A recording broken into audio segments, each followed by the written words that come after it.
This week's celebrity spotlight is none other than Justin Bieber. So I like to do Canadians, of course. Justin Bieber's a Canadian, and he's turning 22 on March 1st.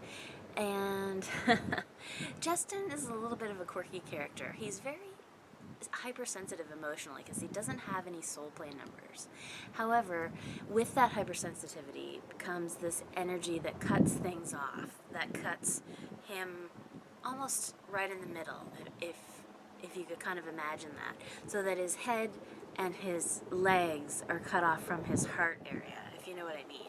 So when we interact with humans, when we interact with our fellow mankind, it's very intuitive, and we use words to do that. So when you don't have that heart area in check and it's cut off from your mental ideas and thought processes, you usually say the wrong thing at the wrong time. So what I like to call people who are missing the soul play numbers, emotionally and socially challenged, because it is very true. I mean, we're always waiting for the next off-the-cuff thing they're going to say or do because they're really not in tune with other people around them. And it's a protection mechanism, and that's why he does it. It's really to protect his heart, protect what's going on inside. And he's been through some heartbreaks, some breakups, those kinds of things. So he's just young yet, so hopefully he's not closed off too much.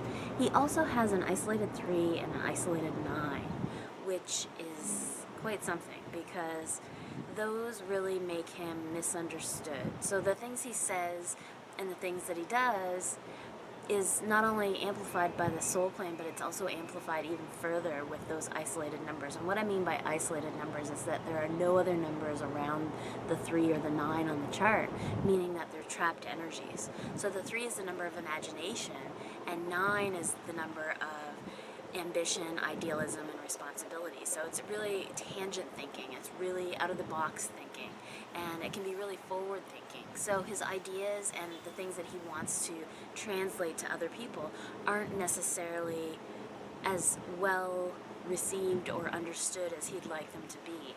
And so he may express himself much better on paper or writing songs or performing, and that's probably why a lot of his emotions and a lot of his things come out through his songs, because that's his form of expression, and it's harder for him to actually verbalize to people in his life, especially intimate partners and things like that, how he truly feels and what he needs and what he wants. So he's a complicated character, but he's a Canadian and he's a great performer, and I think he'll go far, and I think he'll still be around for a while yet, and maybe that's why. Maybe it's because he's so interesting and intriguing. But I want to say happy birthday, Justin Bieber. At 22, wow, that's so old. It makes me feel really old. So happy birthday, and please do tune in next week for another celebrity spotlight on LotteryUSA.com.